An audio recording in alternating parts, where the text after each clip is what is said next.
என்னோட ஹிந்தி டீச்சர் தந்த நம்பர் 1 அறிவுரை. உங்களுக்கு எப்பயாவது ஒரே ஒரு அட்வைஸ் உங்க லைஃபையே மாத்துற அட்வைஸா அமைஞ்சிருக்கா? அப்படி ஏதாவது ஒரு அட்வைஸ் உங்க லைஃபையே மாத்திருந்தா அது என்ன அப்படிங்கறத கமெண்ட் செக்ஷன்ல டைப் பண்ணுங்க. என்னோட ஹிந்தி டீச்சர் கொடுத்த அட்வைஸ் எனக்கு மட்டும் லைஃப் சேஞ்சிங் கிடையாது, உங்களுக்கும் தான். நான் ஏன் இப்படி சொல்றேன் அப்படிங்கிறது வீடியோ பாத்தீங்கன்னா உங்களுக்கே புரியும். எனக்கு இன்னும் நல்லா ஞாபகம் இருக்கு. ஒரு நாள் என்னோட ஹிந்தி டீச்சர் ஒரு பேராகிராஃப் ஹிந்தில கொடுத்து அதை படிமா அப்படின்னு சொன்னாங்க. பார்த்துதான் படிக்க சொன்னாங்க. நானும் அதை பார்த்து படிக்க ஆரம்பிச்சேன். படிக்க படிக்க நிறுத்து நிறுத்து நிறுத்து அப்படின்னு சொன்னாங்க. சொல்லிட்டு என்னை பார்த்து, ஏன் ஹிந்தி படிக்கும் போது மட்டும் உன் மூஞ்சியை இப்படி அசிங்கமா வச்சிருக்க அப்படின்னு கேட்டாங்க. உங்க மூஞ்சியே அப்படிதான் இருக்கும்னு சொல்லிக்கலாம்ல சுபா மேம். இந்த பிரியா எனக்கு ஹிந்தி பிடிக்காது, அதனால மூஞ்சிய சோகமா வச்சுட்டு படிச்சுட்டு இருந்தேன். என்னோட சோகமான மூஞ்சிய சரி பண்ற மாதிரி, நான் சந்தோஷப்படுற மாதிரி என்னோட ஹிந்தி டீச்சர் எனக்கு ஒரு விஷயம் சொன்னாங்க. அது என்னன்னா, மகாத்மா காந்திக்கே ஹிந்தி தெரியாது அப்படின்னு சொன்னாங்க. உங்க ஹிந்தி டீச்சருக்கு ஹிஸ்டரி தெரியாது, முதல்ல அவங்கள போய் வரலாறு படிச்சுட்டு வர சொல்லுங்க, அதுக்கப்புறமா ஹிந்தி படிக்கலாம். ஹிந்தி தெரியாமையா காந்தி நாடு முழுக்க டிராவல் பண்ணாரு? இயர் 1896, 1896 வருஷம் காந்தி சவுத் ஆப்பிரிக்கால இருந்து SS பங்கோலா அப்படிங்கிற கப்பல்ல இந்தியா வராரு. அந்த கப்பலோட கேப்டனுக்கும் காந்திக்கும் பெரிய வாக்குவாதம் நடக்குது. காந்தி ஒரு வெஜிடேரியன் இல்லையா? SS பங்கோலா ஷிப்போட கேப்டன் மனிதர்கள் நான் வெஜிடேரியனா தான் இருக்கணும் அப்படின்னு காந்தி கிட்ட ஆர்கியூ பண்றாரு. காந்தி, ஆப் நான்வெஜ் நஹி காத்தே ஹோ, பீஃப் பி நஹி, நீங்க நான்வெஜ் சாப்பிட மாட்டீங்களா, பீஃபுமா சாப்பிட மாட்டீங்க அப்படின்னு கேப்டன் காந்தி கிட்ட கேக்குறாரு. காந்தி, ஆப் நீங்க நான்வெஜ், நான்வெஜ்க்கு நம்ம நான்வெஜ்னே வச்சுக்கிறோம், நஹி காத்தே ஹோ, இந்த காத்தேல வர்ற காவ சாதா கான்னு சொல்லிடாதீங்க, காத்தே அப்படின்னு சொல்லாதீங்க, அது கா கிடையாது. கானா, சாப்பாடுக்கு நம்ம யூஸ் பண்ற கானா இருக்குல்ல, அதுல வர்ற கா லைட்டா மூச்சை வெளியில விட்ட மாதிரி சொல்லணும். இதுக்கு முன்னாடி நிறைய வீடியோஸ்ல நான் இந்த மாதிரி சவுண்ட் எங்க வருதோ அது எப்படி சொல்லணும்னு சொல்லி கொடுத்துருக்கேன். ஆக்சுவலி நம்ம கானா அப்படிங்கறதே எப்படி சொல்லணுங்கிறதே 2-3 வீடியோல நம்ம பார்த்திருக்கோம். லைட்டா மூச்சை வெளியில விட்ட மாதிரி சொல்லுங்க. கா, காத்தே ஹோ, சாப்பிடுறீங்களா, சாப்பிடுவீங்களா அப்படிங்கிறதுக்கு காத்தே ஹோ. நஹி காத்தே ஹோ அப்படின்னா சாப்பிட மாட்டீங்களா, நஹி காத்தே ஹோ அப்படின்னு கேட்டா சாப்பிட மாட்டீங்களா. இப்போ யாராவது பார்த்து நீங்க சாப்பிடுவீங்களா அப்படின்னா காத்தே ஹோ அப்படின்னு கேட்கலாம். இப்போ ஒரு ஃப்ரூட்னு வச்சுக்கோங்க, நீங்க ஆப்பிள் சாப்பிடுவீங்களா அப்படின்னா ஆப்பிள் காத்தே ஹோ. ஆப்பிள் சாப்பிட மாட்டீங்களா அப்படின்னு கேட்கறதுக்கு ஆப்பிள் நஹி காத்தே ஹோ அப்படின்னு கேட்கலாம். இதுல நீங்க கொஸ்டின் எல்லாம் போட வேண்டியது இல்ல, பேசும்போதே லைட்டா ரியாக்ஷன் கொடுத்துட்டா போதும். ஆப்பிள் காத்தே ஹோ, ஆப்பிள் நஹி காத்தே ஹோ அப்படின்னு ரியாக்ஷன் கொடுத்துட்டாலே போதும், அது கொஸ்டின் மாதிரி இருக்கும். இப்ப நம்மளோட சென்டென்ஸ்ல பாருங்க, நான்வெஜ் நஹி காத்தே ஹோ, சாப்பிட மாட்டீங்களா. பீஃப், பீஃப் பி நஹி, பி அப்படின்னா அதுவும் அப்படிங்கிறதுக்கு இங்க பி அப்படின்னு யூஸ் பண்றோம். இப்ப டீயும் காஃபியும் அப்படின்னு நம்ம தமிழ்ல சொல்றோம் இல்லையா, அதுக்கு பதிலா சாய் பி காஃபி பி, இதுவும் அதுவும் அப்படி சொல்லும் போது நம்ம இந்த பி யூஸ் பண்றோம். பீஃப் பி, பீஃபும் சாப்பிட மாட்டீங்களா. இப்ப இந்த சென்டென்ஸை நல்லா கவனிங்க. பீஃப் பி நஹி காத்தே ஹோ அப்படின்னு நான் பெருசா எழுதல. பீஃப் பி நஹி அப்படின்னு சொன்னாலே புரியும், இதுவுமா சாப்பிட மாட்டீங்க, பீஃபுமா சாப்பிட மாட்டீங்க அப்படின்னு கேட்கற மாதிரி தான் இருக்கு. இது என்னன்னா, இதுக்கு முன்னாடி ஒரு வீடியோல நம்ம பார்த்தோம், உங்களுக்கு ஞாபகம் இருக்கும்னு நினைக்கிறேன், எங்க ஸ்கிப் பண்ணணும் அப்படின்னு பார்த்தோம். ஒரு சென்டென்ஸ் இருக்குன்னா எது தேவை எது தேவையில்லைன்னு நமக்கு தெரியணும். தேவையில்லாத வேர்ட்ஸை ஸ்கிப் பண்ணி கொஞ்சம் சுருக்கமா பேசி பழகுங்க. ரொம்ப நீளமா எப்பவுமே எல்லா சென்டென்ஸையும் நீளமா பேசுனீங்கன்னா அதுலயே தெரிஞ்சிடும் உங்களுக்கு ஹிந்தி தெரியாது. காந்தி கிட்ட அந்த ஷிப் கேப்டன் சொல்றாரு, அனிமல்ஸ் கோ, அனிமல்ஸ ஹம்சே நம்மளுக்கு, ஹம்னா நம்ம, ஹம்சேனா நம்மளுக்கு, நீச்சே அப்படின்னா கீழே, ரக்கா அப்படின்னா வைக்கிறது, ரக்கா அப்படிங்கிறது ஒரு வினைச்சொல் அப்படின்னா வைக்கிறது, ரக்கா கயா ஹே வைக்கப்பட்டிருக்கு அப்படிங்கிறதுக்காக அந்த கயா போடுறீங்க. இப்போ கயா போடலைன்னா பரவாயில்லையா அப்படின்னு கேட்டீங்கன்னா பரவாயில்ல, ஒன்னும் பிரச்சனை இல்லை. அனிமல்ஸ்கோ ஹம்சே நீச்சே ரக்கா ஹே அப்படின்னு சொல்லலாம். நீங்க அந்த ரக்கா கயா ஹே எதுக்கு போட்டிருக்கீங்க அப்படின்னா, ஒண்ணு இது இறந்த காலத்துல நடந்தது, கயாக அப்படின்னா இறந்த காலத்துல நடந்தது அப்படின்னு நீங்க கொஞ்சம் ஸ்பெசிஃபை பண்றீங்க, அதுக்கும் தான். இன்னொன்னு இப்ப பாசிவ் வாய்ஸ் அப்படின்னு இங்கிலீஷ்ல நம்ம ஒண்ணு சொல்லுவோம், நான் பாடினேன், இந்த பாடல் என்னால் பாடப்பட்டது. ஒரு செயலை வந்து ஒருத்தர் செஞ்சாங்க, யாரோ அனிமல்ஸை வந்து நீ கீழே வச்சிருக்காங்க அப்படின்னு சொல்றதுக்காக, அதை கொஞ்சம் அழுத்தி சொல்றதுக்காகவும் நீங்க அந்த கயா அப்படிங்கறத யூஸ் பண்றீங்க. அது இல்லாமையும் நீங்க பேசலாம், ஒரு தப்பும் இல்ல. அதனால பெருசா வித்தியாசம் வந்துடல. இதுல ஆர்கியூமெண்ட்னு வந்துட்டா காந்தி விட்டுருவாரா? காந்தி சொல்றாரு அந்த கேப்டன் கிட்ட, तो फिर भगवान ने वेजिटेबल्स को किस काम के लिए बनाया? तो அப்ப தோங்கிறது ஒரு கனெக்டர் வேர்ட். சேனல்ல கரெக்டா ஃபாலோ பண்ணிட்டு இருக்கிறவங்களுக்கு கனெக்டர் வேர்ட்ஸ்னா என்னன்னு ப்ராப்பரா தெரியும் இல்லையா? பிர் அப்படின்னு இதை தனியாவும் சொல்லலாம், தோ அப்படின்னு மட்டும் சொல்லி கூட ஆரம்பிக்கலாம். தோ பிர் அப்படின்னா கொஞ்சம் எக்ஸ்ட்ராவா, அப்போ அப்புறம் அந்த மாதிரி சொல்றீங்க. பகவான் நே, கடவுள், வெஜிடபிள்ஸ்கோ, வெஜிடபிள்ஸ இப்ப இதுலயும் பாருங்க, நம்ம அந்த பாசிவ் வாய்ஸ் டிஸ்கஸ் பண்ணோம் இல்லையா, பாடல் என்னால் பாடப்பட்டது, அது மாதிரி இங்க பகவான் நே வெஜிடபிள்ஸ்கோ, அதனாலதான் அந்த நே வருது. கடவுளால் படைக்கப்பட்டது அப்படின்னு சொல்றதுக்கு தான் அந்த நே. பகவான் நே வெஜிடபிள்ஸ்கோ, வெஜிடபிள்ஸ கிஸ், கிஸ் அப்படின்னா எதுக்கு, क्वेश्चन, ஒரு கேள்வி இது. கிஸ் காம் கேலியே அப்படின்னா நம்ம இந்த என்ன வேலைக்கு, இது என்ன வேலைக்கு அப்படின்னு கேட்போம்ல, அதுதான் கிஸ் காம் கேலியே. காம்னா வேலை, கேலியே அப்படின்னா இப்ப வந்து நான் வந்து பெண்ணு என்ன வேலைக்கு அப்படின்னு கேட்டா நீங்க பெண்ணு எழுதுறதுக்கு அப்படின்னு சொல்றீங்கல்ல, பெண் கிஸ் காம் கேலியே அப்படின்னு கேட்கலாம். அது மாதிரி கிஸ் காம் கேலியே பனாயா, பனாயானா படைச்சது, உருவாக்குனது, பனாயானா செய்யறது, செஞ்சது, படைச்சது, உருவாக்குனது அப்படின்னு வச்சுக்கலாம். तो फिर भगवान ने वेजिटेबल्स को किस काम के लिए बनाया அப்படின்னு காந்தி கேக்குறாரு. இப்பதான் மகாத்மா காந்திக்கு ஹிந்தி தெரியாது நீங்க, அப்புறம் எப்படி காந்தி ஹிந்தில பேசிட்டு இருக்காரு?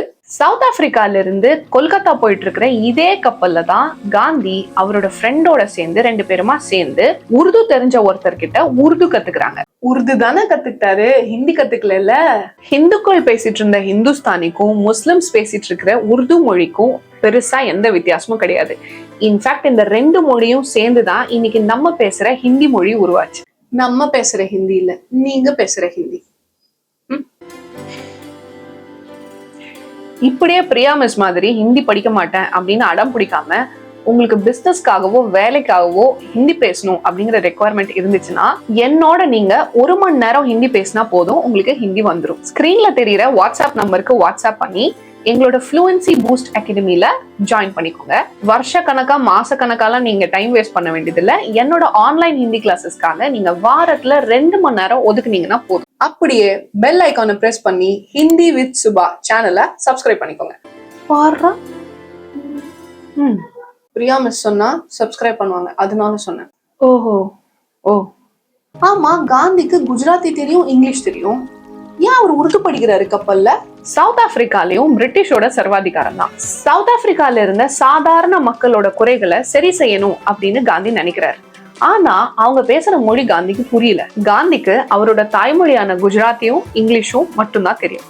இங்கிலீஷ் அவர் படிச்ச மொழி. அதனால காந்திக்கு சவுத் ஆப்பிரிக்கால வாழ்ந்துட்டு இருந்த சாதாரண மக்களோட மொழியான தமிழ், தெலுங்கு, உருது, ஹிந்துஸ்தானி இதெல்லாம் கத்துக்கணும்னு ரொம்ப ஆசையா இருக்கு. ஓ, அப்ப காந்தி தமிழும் கத்துக்கிட்டாரா?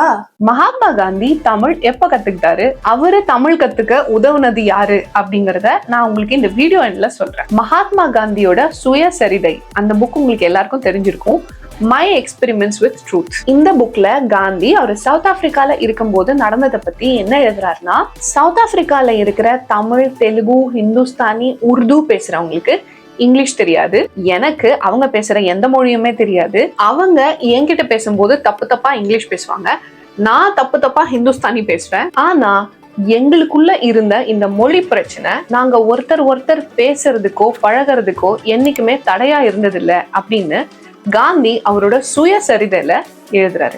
சவுத் அफ्रीका में द्राविड़ लोग मुझे ढेर सारा प्यार दिए थे.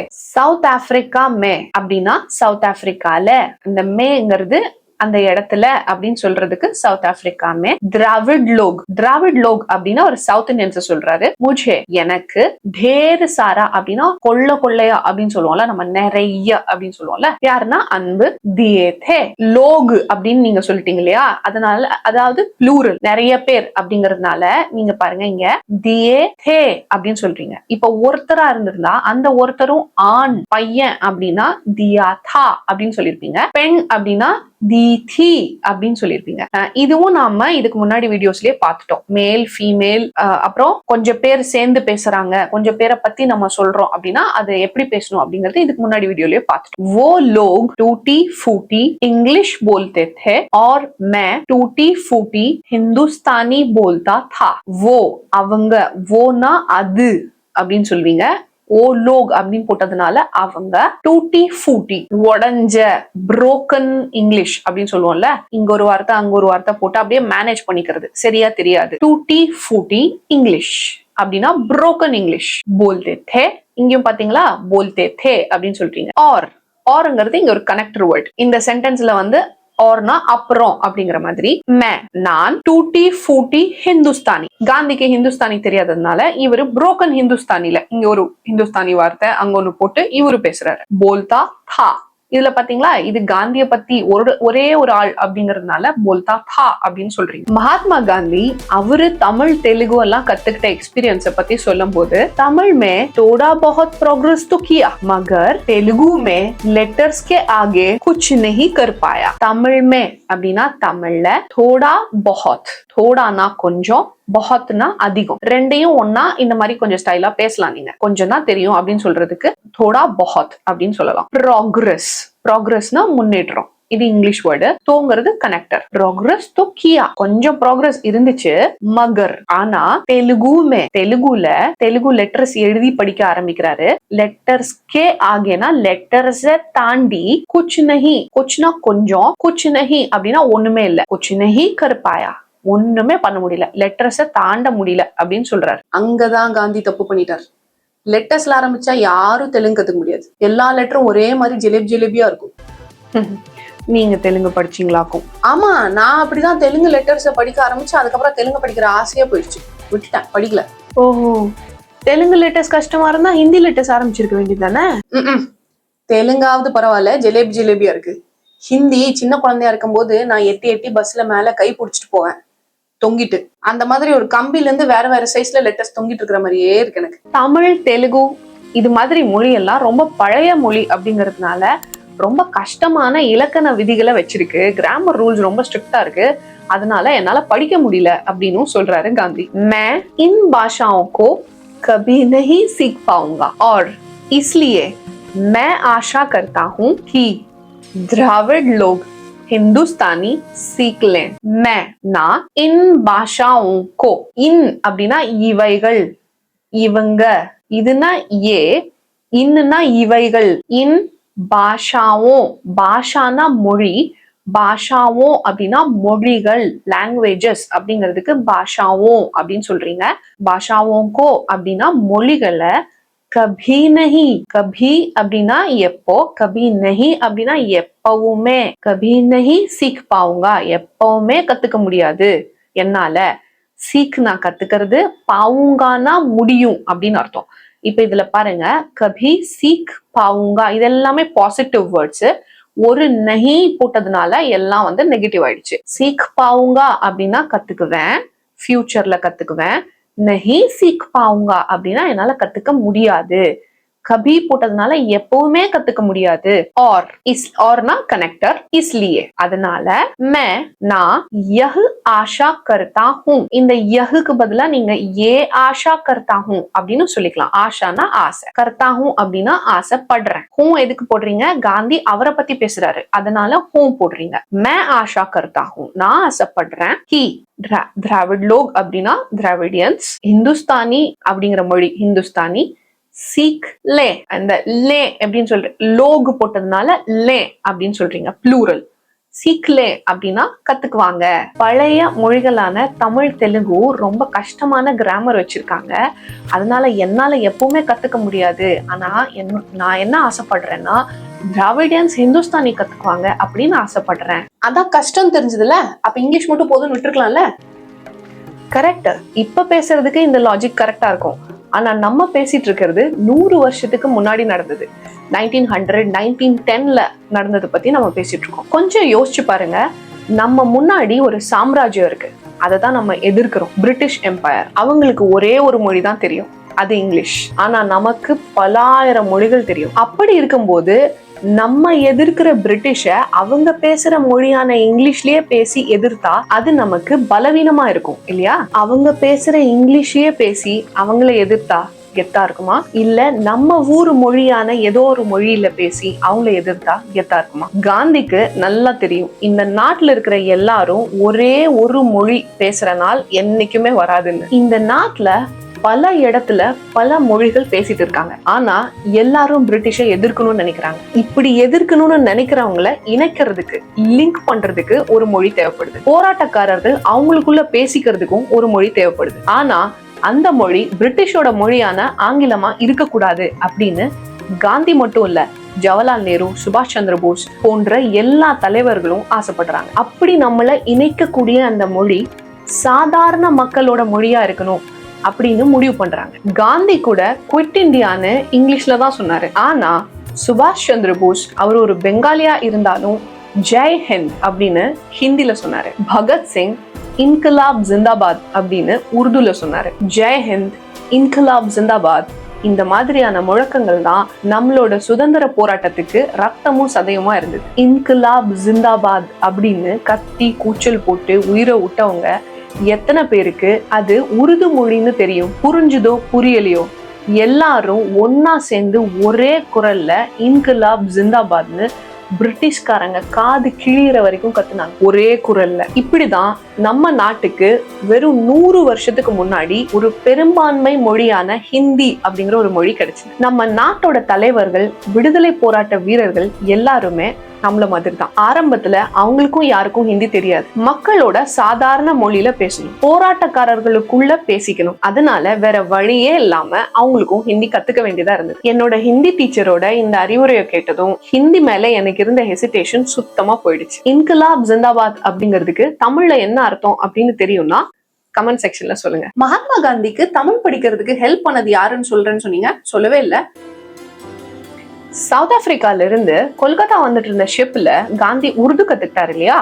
அதே ஷிப்ல ஷிப் டாக்டர் ஒருத்தர் ஒரு புக்கு கொடுக்குறாரு காந்திக்கு. அந்த புக்கை பத்தி சொல்லும் போது காந்தி என்ன சொல்றாருன்னா, தமிழ் டீச்சரே தேவையில்ல, அந்த புக்கு அவ்வளவு சூப்பரா எழுதியிருக்காங்க, அந்த புக்கை வச்சே தமிழ் படிக்க ஆரம்பிச்சிட்டேன் அப்படின்னு சொல்றாரு. இந்த ஒரு அட்வைஸ் மட்டும் இல்ல, என்னோட ஹிந்தி டீச்சர் இன்னொரு விஷயமும் சொன்னாங்க. அது தெரிஞ்சதுக்கு அப்புறம் எனக்கு ஹிந்தி மொழி தெரியும் அப்படிங்கறத நினைச்சு ரொம்ப பெருமையா இருக்கு. அது என்னங்கறத நம்ம அடுத்த வீடியோல பார்க்கலாம். ஆனா அந்த வீடியோ உங்களுக்கு டைமுக்கு கிடைக்கணும் அப்படின்னா பெல் பட்டனை கிளிக் பண்ணி ஹிந்தி வித் சுபா சேனலை சப்ஸ்கிரைப் பண்ணி வச்சுக்கோங்க. சுபாஷ் சந்திர போஸ் பத்தி பேசினதும் ஜப்பான் ஞாபகம் வந்துருச்சு. ஹிந்தி மொழி பேச 5 ஜப்பானிய சீக்ரெட் டெக்னிக்ஸ் என்னன்னு நீங்க தெரிஞ்சுக்கணும்னா ஃபர்ஸ்ட் கமெண்ட்ல வீடியோ லிங்க் இருக்கு, கிளிக் பண்ணி பாருங்க.